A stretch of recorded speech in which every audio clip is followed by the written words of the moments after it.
DJST DJ. Chant. Tell myself in my head. Welcome back to the podcast, everybody. You gave me a weird look. Welcome back, guys. We are back with another episode. We're doing a Q&A episode this week. Last week or a couple weeks ago, we did talking about technology. How can we be everyday disciples following Jesus as our teacher in the midst of technology? Well, it was good. and challenging. Do you remember what you committed to? Oh, yeah, no reels. Had to do with reels. I have not. I don't think I've clicked on a reel before. I have not, or recently, since then, I have not scrolled through reels yet. Okay. Where's your phone? On my desk, but I did. Is it buzzing as we're talking? No. Oh. I did one day this week. I forgot my phone, and it's amazing what a little. Because I said I was going to go a day without a phone or whatever.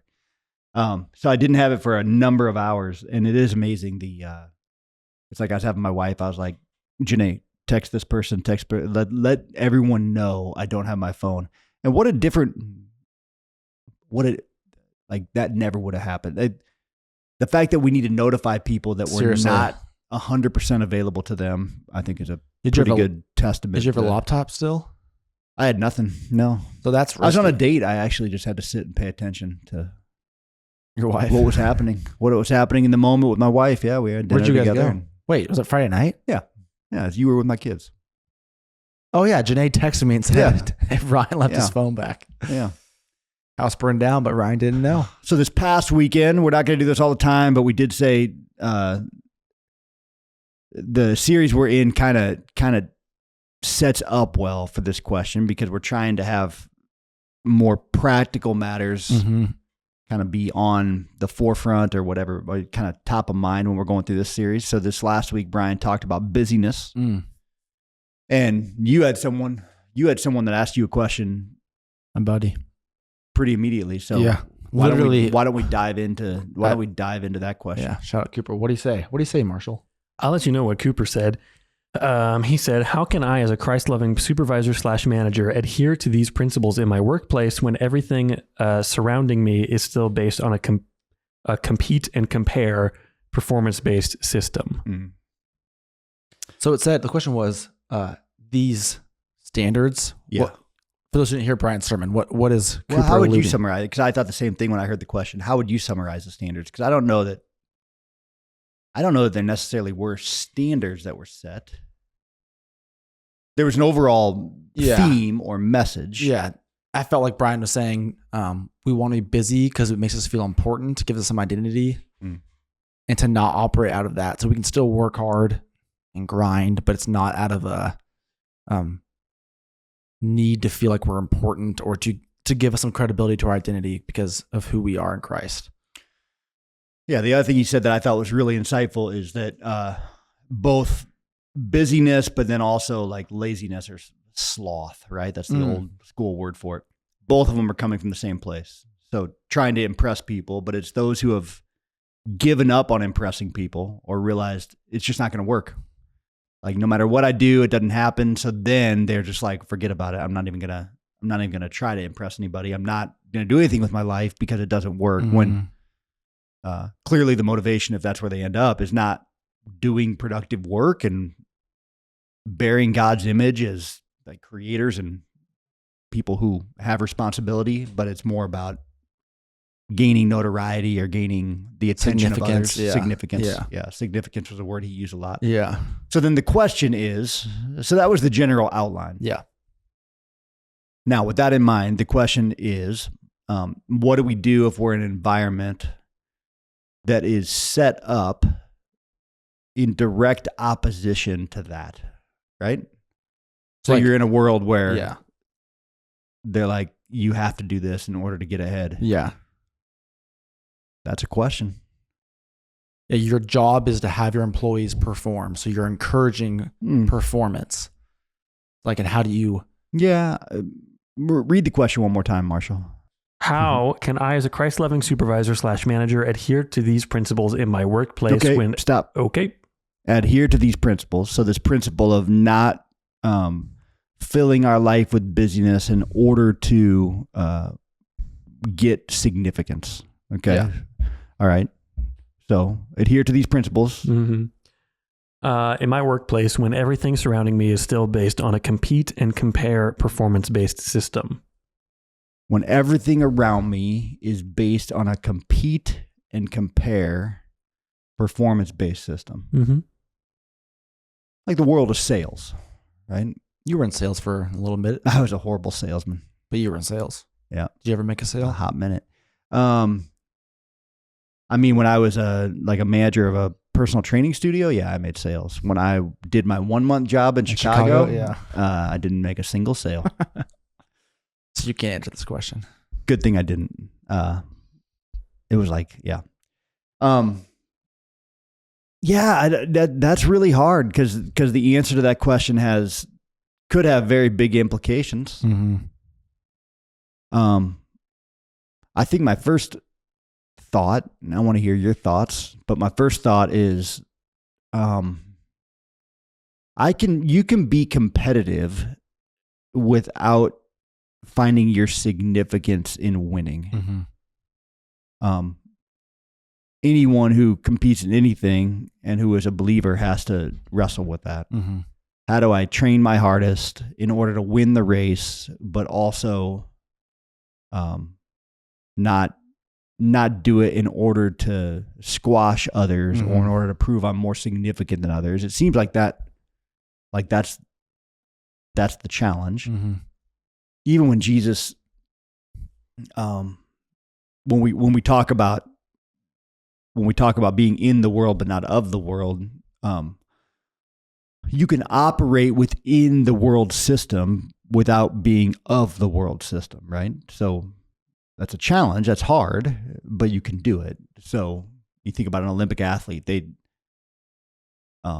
can compete their hardest without necessarily diminishing others or demeaning others or hating others as their motivation.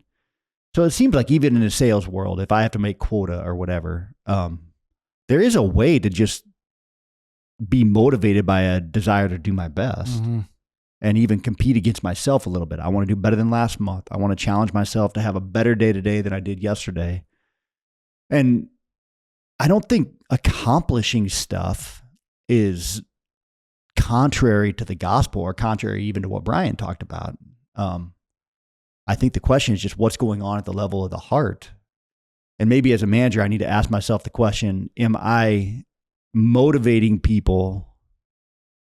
Am I motivating people in a way that ultimately is going to be damaging to them because I'm letting them know they're more significant as people if they're the top salesperson or whatever. Yeah. Well, now I'm probably feeding into something that's pretty unhealthy. Yeah. I don't know. What are your thoughts? I like what you said too. It's like the answer is not just quit and give him like I'm God's son. I don't have to do anything. Right. But I mean, I have no experience as a manager or a supervisor, but something like you said of like, would the people I'm leading still believe that I value them and respect them and offer them my friendship, whatever, if they were the worst employees ever? Or do I just treat them as people who are, you need to drive and if you're not doing well, you don't deserve my time. Mm-hmm. How that practically works, I don't know. But yeah, it does seem like where's your posture at? As you work yourself, is the posture like, if I'm competing, if this doesn't go well, will I be okay? Yeah, because my identity is not changed. Like to have your identity, I kind of went this a year or two ago as I thought about my current role. It's like, I believe that I was nothing more than a middle school director.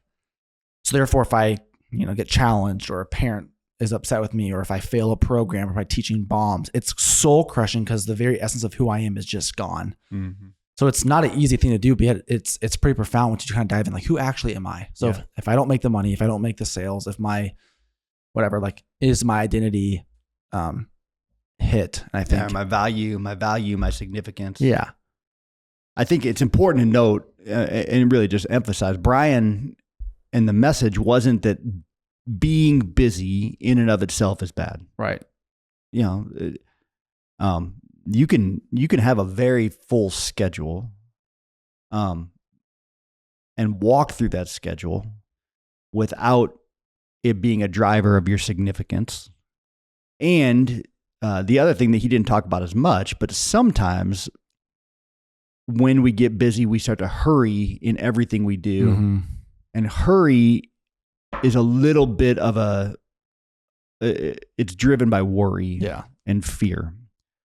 So what's going on at the level of the heart is the biggest question, you know? Now, going back to the question, what would I do if I worked in an environment that didn't only encourage me to compete against others, which I think it's possible to have healthy competition that doesn't necessarily go negative. Mm-hmm. But not only compete against others, but to win at any cost, let's say. And they praise those who win at any cost, and they belittle those or shame those or demote those who don't. I might have to think about changing jobs. There does come a point at which I have to say, does the environment I'm in run directly contrary to certain things that I'm trying to become or I'm trying to instill in my life, you know? And I'm not saying there's any job that I can think of that would be a legitimate job that necessarily does, but it could be that certain people set up an environment and they run their business in such a way that they're like, I don't care if you spend time with your family. Yeah. You know, you will work 18 hours a day or else you're not going to make it here. It's like, well, then I have a choice to make. Mm-hmm. But busyness in and of itself, a busy schedule, competition, even hitting performance markers. Yeah. Those things aren't bad in and of themselves. They're bad if they feed into this part of me that is trying to prove I have value in the world. And that's what we always have to be on guard against, you know? So I don't know if you remember this. I think it might have been an Ancient Generation or some book. No, it was a Christianity Today article where it talked about how like in the 70s or something, they predicted that our efficiency for technology would go up so high that we would only have to work like 3 days a week or something like that. They predicted that. And it's just funny how like that obviously has not happened. And it's like the more we get things done faster, the more we're required to do kind of thing. So it's like we're in a culture where business is so hard because it's like it's never enough. Like, I think they said there were like people who were predicting what it was going to be like in a technological world, and they said that the biggest problem is going to be what do we do with all our free time? Because we've automated everything gets done quicker. Therefore, what do we fill our free time with? And it's just the opposite. Like all it means is we just try to do more. Yeah, we'll just work more. Yeah, it's interesting. There's a book. There's a book that talked once about if you get your email on a daily basis down to 0, it actually is like this self-perpetuating loop because everyone that you emailed knows, oh, Aiden responds really quickly. And so they'll begin sending you more and more emails, right? And so you're trying to be efficient and you're like, all right, I got to get emails down to 0. I've answered all my emails. All you've done is shown the world, all the people who emailed you, hey, this guy's prompt.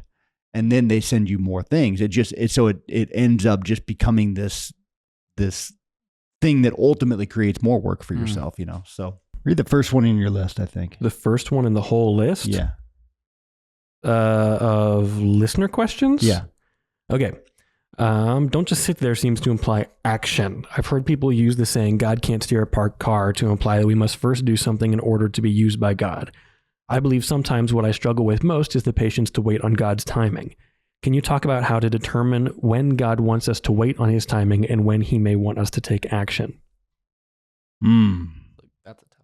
That's a tough question. Answer it. Give an A. Give an A to that Q.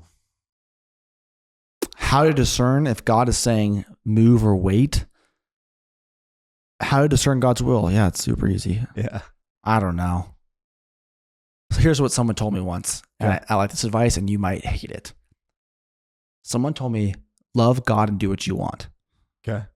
And it was kind of in the spot of like, don't overthink it. Like this person is like, I lead peace. If I feel peace or something, I do it, but just love God and do what you want. And don't sit down paralyzed over every decision. I don't know if it really helps that person, but I'm someone who would just sit and overthink it for hours. What would you say to somebody that says that's a dangerous way to live? But you're right. Doing what you want it sounds really dangerous. Sounds dangerous. To love God with all your being, hopefully, will lead to the transformation of your character. That you're doing what He wants you to do, and you're, like you said earlier, or this morning, you're doing things together. Prayer is talking about God, what you're doing together. So just sometimes, again, whoever's writing this may not be an overthinker. For me, when I hear, if I ask myself, is this God's will? It's just going to overwhelm me. And part of me is just like, God, I want to seek the kingdom, get caught up with God's doing, and just walk with Him and not sit in this paralysis of like, I need a sign, or I need a sign to wait or to go. And I just sit over that. Yeah, the idea behind that statement, it seems, is what you just said. It's like, well, if you are living a life that's focused on loving God, God will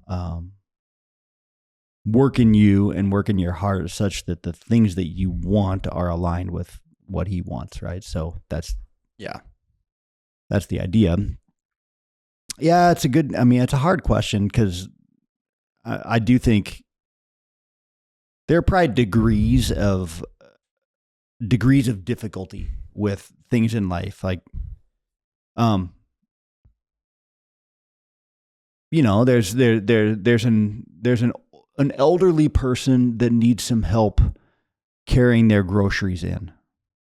And I'm on a walk and I see that. Do I need to sit and stop and pray about that? I don't know. Does the Lord want me to do that? It's like, I think sometimes we can overdo it. There are certain things. It's like, I got a friend that's in the pit of despair and needs some encouragement.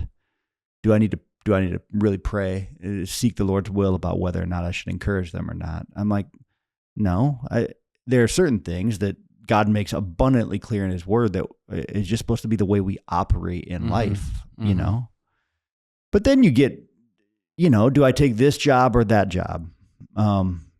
Do I propose to this person or not? Do I go on a date with this person or not? Do I move overseas? I think those questions are harder. And it seems to me like the more people involved,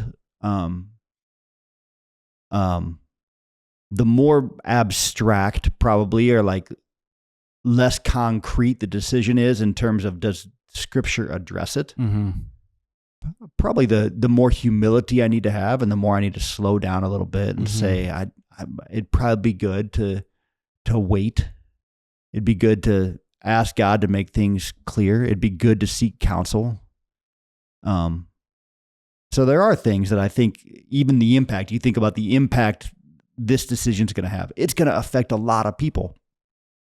Well, I shouldn't be hasty in making that decision. It's not even loving to be hasty. I need to consider all the people involved, right? If I make a decision, we're going to move back to Spain and we're going to be missionaries again. If I made that decision tomorrow, well, my kids would be greatly impacted by that. Lincoln Berean would be impacted by that. My wife would be impacted by that. Yeah. And so that would actually be unloving to not walk through that in a measured way and really seek clarity from the Lord on that kind of thing.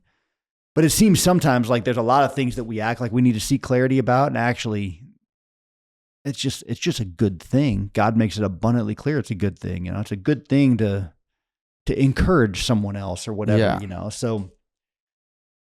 So I'd probably say the more complex the decision, the more people involved, the more I probably need a posture that is a little slower. But again, the question kind of could be read as something about a parked car. What was it, Marshall? The listener says they've heard people say God can't steer a parked car. Yeah. To imply that we must first do something in order to be used by God. Yeah. So I think we need to remember that praying, seeking counsel, considering, waiting, those are active things. That's not nothing. and so maybe it's just a matter of what form should my action take, because I think God always is calling us to respond, and maybe it's to respond by waiting, or respond by prayer, or respond by seeking counsel, and that's not a parked car, actually. That's me being very active and trying to discern God's will, so. Yeah, when I hear parked car, I think, I just got to make a move. I got to buy the house, and then I'll see if God's in it. It's like, no, moving includes, I'm going to go talk to some friends about this. I'm just going to spend every day just asking God for certain things. Yeah, now the question could be, if I just sit on my couch and stare at the wall and don't stop to ask God once, and don't consider whether he would have me do something or not, will God reveal his will to me on that matter? If I am intentionally not seeking him, well, no, that to me is a parked car. I don't think God, he might, but I think he also likes to work with our willing hearts, so anyhow, and even I think I remember when Sophie and I were at 2 different companies, and we were presented this idea to come to Berean for the residency. It was like, this is a big decision. We have good careers that we're just getting started in. They want us there, and now here's this awesome opportunity. I remember just like praying every day, like, God, give me a sign, just asking for something. And then I feel like after a couple months of praying, I just felt like God was like, God, give me a sign. Should I go? And I almost felt him like say like, I haven't told you no. Like, have I shown any sort of resistance to this? Mm-hmm. Oh no. And sometimes it feels like in the overthinking, we look for like a leaf to fall into our lap that says move or whatever. Right. And it just seems like he's not as tricky as that, where it's like, God, if I'm just surrendering to you, I'm just going to trust you. And then through, he might give a sign, but also through conversations and through our desires and through certain doors opening. And just, God's not this puzzle you have to figure out to unlock it, and then he shows you something. Yeah. Hey, or I sit on the table. Hey, so here's a question. I heard someone say once that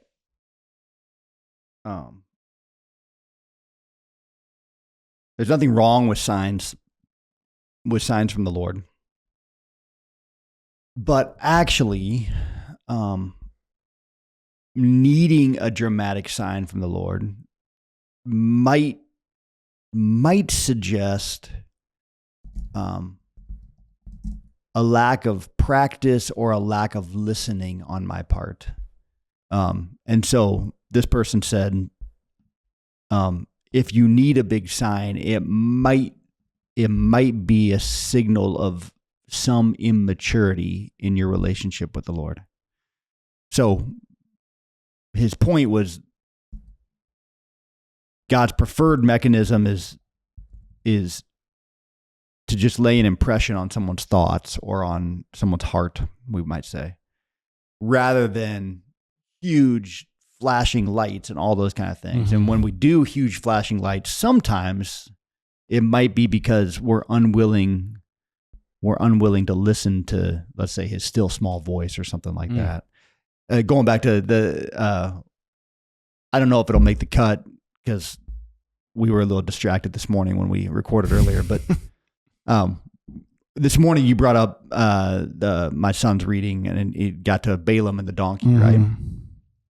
Like, God did something pretty dramatic, but all of us should hope that God doesn't need to speak to us through a donkey in order to communicate with us. We should hope that through his word, through us listening, he can lay an impression on our heart and in our mind, and we listen to it rather than him having to go to such a degree that what he does is make a donkey say something. That's interesting. Isn't that interesting? I always viewed it as like the really spiritual experiences were a sign of maturity. This guy said just the opposite. Yeah. This guy said, no, the bigger the fireworks need to be, the less attentive I am. Interesting. Takes off the pressure a little bit. What do you think about that? I like it. Yeah. I still would like a sign. Like, that would be nice every once in a while, especially when you make the decision and then years down the road, you're like, did we mess up? And you're like, well, no, because there's a lightning bolt that said it. That'd be a little bit nicer. But there is, it shows you could argue the lack of faith. It's like, wait, do you not trust God's character? Do you not trust, I don't know. Even Gideon putting out this fleece. I think I haven't said it a lot, but I think what I have studied implies that Gideon's what Gideon did was not faithful. Like we shouldn't have to lay out these many tests for God to do to prove who he is. So we should believe him and act upon it, you know? And sometimes we're like, I laid out a fleece and the suggestion was that actually doing that is an indicator that I'm struggling to take a step of faith and trust God, you know? I just found it to be an interesting kind of maybe counterpoint to what we frequently hear, we frequently think, you know? I never thought about that. Especially it gives this, you know, because if you pray for a sign, you never get one. What do you assume about God? He doesn't care. He's not interested. He's not powerful enough, or you're not ready. It's like, oh, that could hurt if that's what that assumption is. Yeah. Next question. If you could be present at any one biblical event without being in any kind of danger, because, you know, Bible gets crazy sometimes, what would that thing be? And the answer has got to be like the cross. Like that, you'll walk away and you're like, dang. But then I'm trying to think of other stuff. That wouldn't be my answer. Can I guess yours? Are you Old Testament? Sure. Older Testament or New Testament? New. Oh, really? Yeah. Transfiguration, I think it's either that one. Okay. Or like Jesus' baptism. Okay. Neither of those. Be the resurrection. I'd be in the tomb. I'd like I forgot about that for a second. I don't want to be in the tomb. I'd want to be in the tomb. Yeah, I don't want to be outside the tomb. Yeah. I want to see him come back to life. And then I want to see him. It's amazing the cloth that was on his face before he left the tomb. He like folded it properly. Yeah. I want to see that moment. You think he just laying there and went all of a sudden? I don't know. I mean, that's probably the way it would be depicted in a movie or whatever. Yeah, I'd want to see that moment. And here's what's crazy about that moment. It's astounding to me that God didn't have anyone see it. And even him coming forth from the tomb, God didn't have anyone see that. Like, can you imagine this moment? You're like, hey, Marshall, you make films. You're a filmmaker. Okay. Imagine a filmmaker saying, hey, there's this really critical scene. It's the scene that changes everything, but we're not going to show it. And not only, you know, in a film, you could do that artfully where you're like, okay, you could do it so that you could see people's reaction to it. And maybe that's interesting, but like no one saw the resurrection. Like if I'm God, I'm like, hey, listen, 6 a.m. Sunday morning, this is where you want to be because something incredible is going to happen. And that's not what happened. Why? Like you talked about that camp 2 years ago. I did. In a Q&A, because someone, I don't know, you talk about how it's like, what kind of God would do that? What does that tell us about God? Yeah, what did I say? What did it tell us about God is somebody who wants to be wanted or wants to be pursued and doesn't like force himself on I think people. it's interesting that he does. It does require a degree of faith, but I think more than that,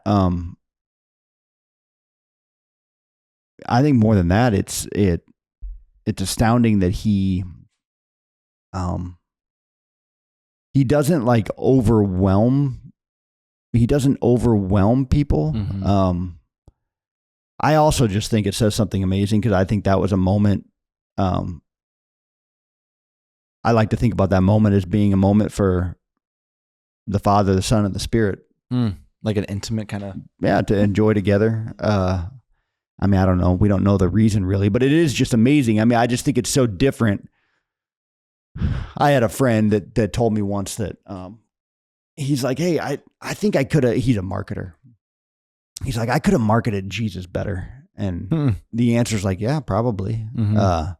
But I think that's part of the point. I think Jesus wants people to seek him. And I think there are certain things that God does in hiddenness because he wants people to seek. And I think the resurrection is an example of that. It's like, you know, it's something that that essentially has to be sought and has to be grasped by faith. So anyway, I just know that a marketer would have said, "Hey, we're going to make sure there's a big crowd for this moment," you know. And he didn't do that with the resurrection. So I'd want to see the resurrection. That'd be my moment. Wow. Yeah, I forgot about that one. Forgot about the resurrection for a second. I mean, there'd be like cool, like, you know, in terms of meaningful moments, that's probably the most meaningful. That's not very hard. Yeah, what would be your pick I'm saying moment? like the Old Testament would be like just fascinating to look at, like Red Sea gets split. Yeah, that's kind of cool. Feeding the 5,000. Yeah, be amazing. Yeah. Jesus walking on water would be amazing. And the cross would be pretty powerful too.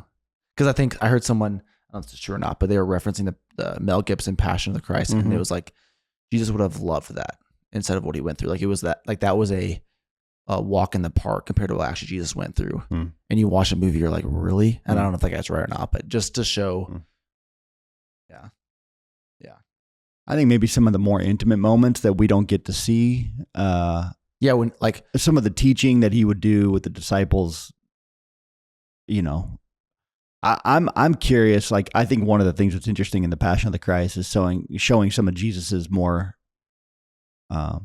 just some of the offhanded things, which of course he's making up, you know, which is fine. But, you know, it's like, hey, as they walked from place to place, what'd they talk about? You know, I think you're saying the Passion did that. Oh, the Passion showed him. Remember, Jesus created a table, a chair. Yeah, table. In the Passion of the Christ, Jesus he created a chair to sit at. Oh yeah, they're like, why would you sit on this at tables? Yeah, and it's like, but that's Mel Gibson. You know, that's creative license. So, you know, you obviously have to fill in the gaps when you do certain biblical movies. You have to, you know, The Chosen does this, right? It fills in the gaps. And so I am curious, like, what would they talk about? What would they talk about offhanded? What would they do? What did Jesus just chat about? Yeah. You know? Like fun, the day's over. They're sitting around the fire. Yeah. You know? Or even like cool moments of like when he gets up early and goes and sits with the Father, like what do they talk about? What does he do? Yeah. Like that may be pretty profound. Yeah. That's a good question. So are you just not going to name one? You're going to go with I said the cross. Okay. But then maybe some more intimate moments. Okay. Go Old Testament. You can see one Old Testament thing. How'd they build the pyramids? I'm just kidding. That was pre-Old Testament. Pre-Old Testament. Yeah. Allegedly. Aliens did it. I don't know. There's one that I'm probably like totally. The donkey talking would have been Balaam and the donkey. Yeah. That would have been crazy. Your son told me he's reading through that right now. Yeah. Yeah. All right. So there's a moment with Elijah where he has he prays that they're surrounded. They're in this city and they're surrounded. Oh, yeah. But he prays that the eyes of the servant would be open so he could see the armies of the Lord encamped around the city. And that'd be an amazing moment. Walls of Jericho falling. Probably, though, if I could pick an Old Testament, wouldn't you have to go creation? You got to go creation, right? Like, I want to be there. I want to see how that happened. Yeah. Yeah. What was the garden like? What were Adam and Eve like? You know, sure. Yeah. Yell at them, don't eat the fruit. Like that'd be like, no. Right? Don't do it. It would almost be horrible to be in the garden. That'd be tragic. Yeah. Yeah, because like, then this you is come all back gonna to be gone. your regular life and you're like, oh, that's what it's supposed to be. And now I know that. Yeah, it would be tragic. Cool. Next cue. What kind of vibe you looking for? The next one on the list, I thought it was good too. Okay. The next one. Good. There's some early questions that came in and I'm like, oh, these are good. Yeah. Okay. Don't just sit there, boys.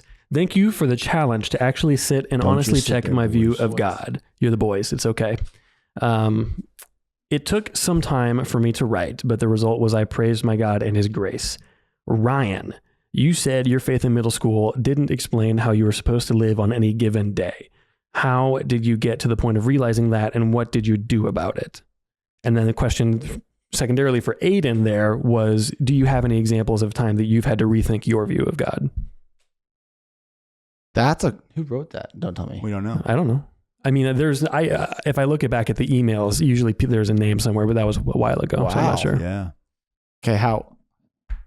So I said that my faith in middle school didn't necessarily impact. So it was an early episode that you said something to the effect of you had a lot of head knowledge and you were learning a lot at church, maybe about theology or whatever, but it didn't really tell you how you were supposed to live on a Wednesday. Yeah.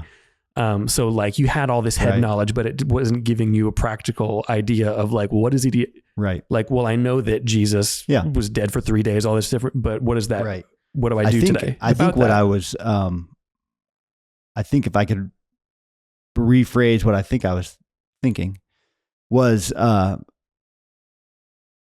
how would I answer the question, after you get saved, what comes next? And at least up through middle school, I don't know. Well, I would say even up until college, I really wrestled with that question. I knew I was supposed to do the right thing. I knew I was supposed to obey. I didn't necessarily understand why. It probably, the motivation would be gratitude. I was so thankful that I was forgiven that the appropriate response would be to, in gratitude, in thankfulness to God, I would do what he says. That's good. And I think that's true. I think for me, that started to run out of, I think it was, maybe I'd say that was incomplete. And so what started to change for me is understanding that after you get saved, what you get to do is step into a new kind of life.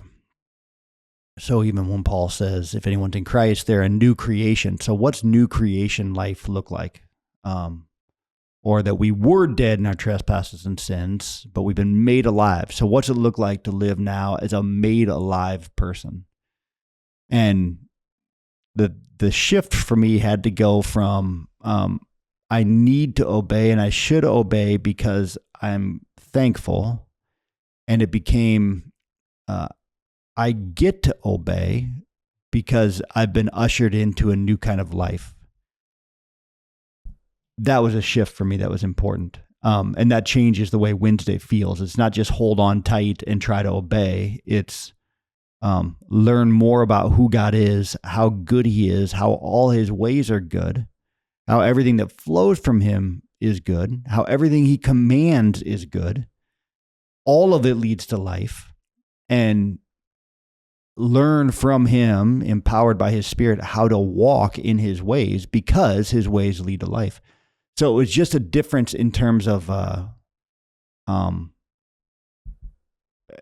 maybe I don't even know if I'd say motivation. It's like the entire way I conceived of obedience. It's like I suddenly was given an opportunity that I didn't have before when I was dead in my trespasses and sins. I now have the opportunity to do that which actually brings life. And my job with God is just to keep learning from him and keep growing in him and understanding how his ways are good. That was a significantly different turn. So I sometimes think of it a little bit like one way the New Testament talks about salvation. It talks about having your debt forgiven, the slate wiped clean, all these things. It also talks about being adopted, right? We're adopted into the family of God. So I sometimes like to think about it as I was adopted. That's when I was saved. I was made a son of God. Now the question is, what now? And if I have a negative view of the Father, then what I have to do is grip my teeth and learn to obey his rules. Mm-hmm.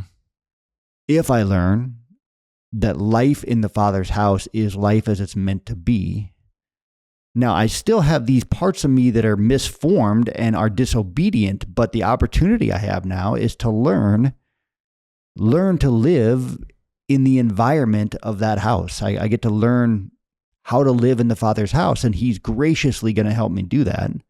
And that's a great opportunity because in that house, there's flourishing. Everything is the way it's supposed to be. And that's way different than gritted teeth, just driven by thankfulness that I was adopted and I have to do what he says because he adopted me. No, it's he's given me the privilege of living now in his family, and his family's really good. And anytime I start to think his family isn't good, that's a deficiency in my thinking or in my belief system. That's not a deficiency in the family. So that was a big difference in terms of the connection. The question is, what happened after you're saved? Before it was hold on tight and try not to sin. Now I think it's learn to live in the Father's household. And that means unlearning some of the ways that I lived before I was in his household and learning some new ways of operating from him, you know.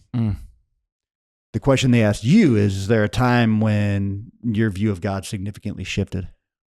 Yeah, it did. Good. Okay, next question. All right. I have a lot, but I'll share one. I think I mentioned a couple times. It's just 2024 was a year of anxiety and, long story short, numerous panic attacks throughout spring into summer and kind of into fall. And I think what had to change, in order to feel less anxious, there had to be a change of believing, is there truly a God out there? You know, Matthew 6 talks about God. Jesus is describing a God who cares for the lilies and for the birds, and for us way more, that all of our needs are met in him. And I had to really wage or wrestle in that question of like, is that true? Is that God actually offered? So I think there's so many different ways, but that was a big one of like, am I actually taken care of all the time?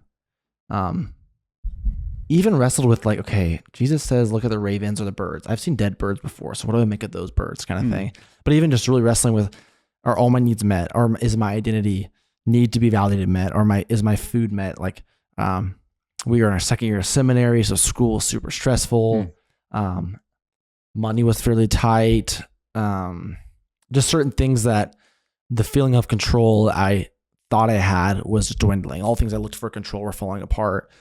And had to ask myself, like my body was just responding like, we're in danger. And I had to, like I said, relearn a thought that said, I'm actually taken care of. And the absence of money or health or whatever does not mean that I'm not taken care of. If I am in the kingdom, if I'm with Jesus, I'm promised, guaranteed to take care of. So that was huge. And I still wrestle with it today. There's still moments, I literally shared this a couple weeks ago. Like I look at the weekends and I get anxious over the weekend because I think, it's up to me to find time of rest and get stuff done, stuff like that, and have to remind myself, I am in the Father's care, and that's the best place for me to be. Someone has a quote of the kingdom, the safest place to be, something like that. The kingdom of God is safest place to be. And I've had to relearn that over and over again, and that's totally changed my view because I think, like I said, I grew up and had some experiences that kind of showed I don't know if God really is a provider because look at my life. And how to rethink that. Good question. Marshall, when will this episode come out? Next week. So we can act as though the weekend has happened. So what Brian is going to talk about, and if you're listening, it's what Brian just talked about, is worry and anxiety. That's the topic for the weekend. And that's I think it's a epidemic issue in our world. And it's been a huge, I've said from stage before, I just am naturally, I was born a worrier, man. I mean, I worry about some of the dumbest things, and anxiety is a tough thing. And it's been you go to Matthew 6 about Jesus, saying, look at the birds, look at the flowers, and they don't worry about anything. And you just think, okay, what would it be like to operate like that? Now, obviously, we're more important to God. I don't know. He certainly made us higher, right? He made us higher than the animal kingdom. We're made in his image. But you think back to the first question we answered about busyness and that kind of thing. You think about birds are busy all the time. I mean, they are constantly working, but they're not worrying. And so there's a way to be busy and not worry. And it's like, what's the underlying reality? Is it that you have a God who cares for you? And all of us would answer that question. Yes. If we were given a test, we'd say yes. Yeah. But the question is, does my life testify to that? And if not, what's one small thing that I could do that would help me reach out in faith and say to him, I'm going to learn to trust you. Anyway. Yeah, I have a little, I had a wood burning phase for a little bit, like 2 days. I wood burned a little piece of wood that said free and light. And I was sitting in my office today, looked at it, and it's just a reminder. Life with God is free and light. And that sounds even controversial to say. It's like, no, you like, think of the martyrs, think of those who really have walked with God. And yet you think of Jesus. Again, I go back to Jesus. It's like, if I knew I was going to be crucified in a year, in 2 years, in 3 days, I would not be able to function. And yet the night before, you taught on it at Easter, washing feet. Yeah. He did think, you're like, how in the world is he able to function when he knows what's coming, when he experiences the betrayal, when he experiences all the anguish that human life brought on him? What did he know? And it just seems like there's this relationship with the Father that he was experiencing that led him to live a free and light life. And I have to remind myself of that daily. Be quiet. You just tap my knee with your foot. No, sorry. I wasn't trying to do that. They like wrap it up, Aiden. You got another one queued up, Marshall? I can. You want to do one more? Sure. Cool. We can go back to this one, or for the first time, this one rather. What minor/obscure biblical character do you think deserves more attention? Deserves more attention. There's a lot of. I could have a lot of answers to this question. Great. I want to know about Joseph, Jesus' dad. Yeah. In Nazareth, I don't know if it's real or not. Probably isn't. But wait, what? Nazareth isn't real? No. I'm sorry. That's what it sounded. No. This place called Nazareth. No, I don't know if it's a real place. In Nazareth, you're right. It was, yeah. In Nazareth, they have Joseph's workshop, where supposedly Joseph, it was his carpentry shop, and so it's where the boy Jesus would have been doing carpentry with his dad. And I'm like, probably not. There's some things over there I believe, some things I don't believe. That one feels less believable, but still pretty amazing. So Joseph is, we know nothing about Joseph, really, relatively speaking. We know nothing. He'd be interesting. You have one that comes to mind? Stephen, yeah. Yeah. Just he gets chosen to help with some tasks and gets attacked, has a fire sermon, and then as he's dying, asks for their forgiveness. So what kind of person does that, lives like that? I wonder what his story was. Do you know anything like where he was from? I don't know. I don't know that we do. But like how did he know of Jesus? Was he just from the early church? How did he grow up? Like, he had a pretty cool character. Yeah. That character had a good character. Yeah. Those are good. I also want to get behind and Judas, all the controversy of like, why did Judas betray Jesus? Was it like out of greed? Was it out of, he needed Jesus to become a Messiah that would take over Rome? I want to get inside of his head. Yeah. Judas is an interesting character, isn't he? I was thinking the other day about like, did Jesus, just amazing to me that Jesus, put up with Judas operating the way he clearly was for as long as he did, it's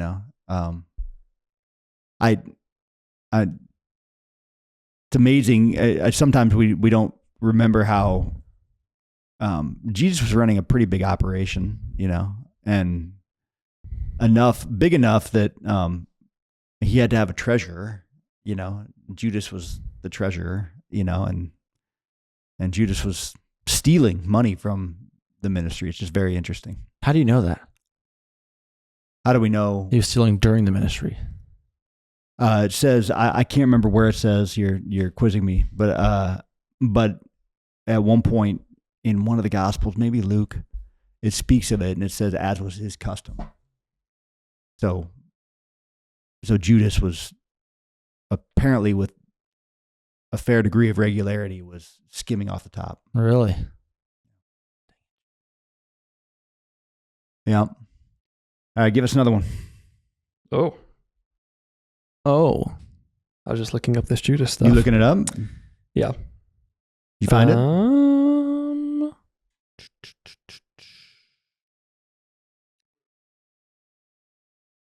I know. Pretty nice, man. John 12:4-6. One of the disciples, Judas Iscariot, who was later to betray him, objected, "Why wasn't this perfume sold and money given to the poor? It was a year's worth wages."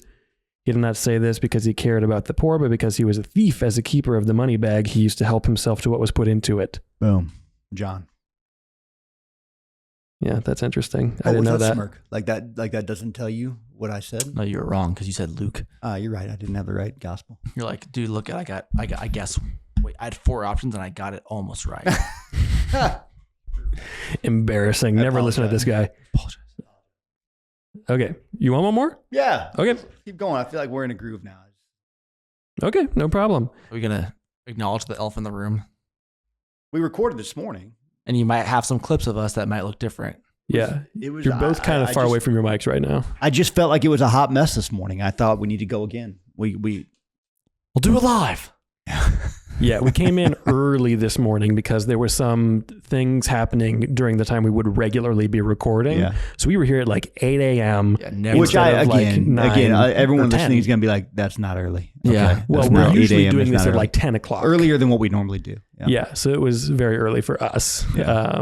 For Ryan. Sad people who don't sleep at night. That's good. I had a big meeting afterwards too. It was poor planning on my part. Yeah. We'll do better, guys. Anyways, if you We see do. tired Ryan and tired Aiden. We need to do better. Yeah. I'll do one of give those me- like millennial edits where it's just you guys breathing in and out this is this morning. Okay. Yeah. He doesn't know what that means. I don't know what that Yeah, means. don't. You'll All find right. out. Or Gen Z edits. Yeah. Give us one more. You disagree to Okay, it. Yeah. Ryan, if you had to preach a single book of the Bible for a whole year, which would it be? It's a good question. One Can I book of the guess? Bible, the whole year. What would it be? This is for you. No, it's You both can of you us. both. No, it said okay. It said okay, Ryan. He said, I said, he okay, responded Ryan. to me. Oh. Okay, Ryan. What would yours be? We just went through Luke as an Activate group, and just something about story-based stuff is just so much easier to prep, and also it's just fun. It's fun to get into it. So any of the Gospels, I would say of the Gospels, Luke or John. Yeah, I'd probably say. What am I going to say? You told me you know what I was going to say. Old Testament, New Testament, new. You'd be like, I like the philosophy of Romans or the Old Testament themes of Hebrews. I'd preach Matthew. Why? The Sermon on the Mount. I love the Sermon on the Mount. The Beatitudes. Yeah, I love. I love. Where Jesus, I think it's Matthew 11, where he says, "Come to me, all you who are weary and heavy laden, and I'll give you rest." I love. There's a passage in Matthew 25 that I was going to preach once, and then the more I studied it, the more I was like, this doesn't apply to what I was thinking about saying. But he's like, "Woe to you, scribes and Pharisees." He's giving all these woes. Mm-hmm. But then he talks about how you tithe your mint and your dill and your cumin, but you forsake the heavier matters of the law. Mm. And I'm like, man, just what an interesting rebuke. It's like you're tithing your herbs, but you're letting poor people and sick people and everyone else just escape your notice. Fascinating. Dude, Matthew does have some bars. Yeah. Yeah. Yeah. And the Sermon on the Mount is so long, it's longer than it is in other places. Fine. I especially love, just that idea of, Brian mentioned it this past weekend, about the wise man builds his house upon the rock. And Okay, ready?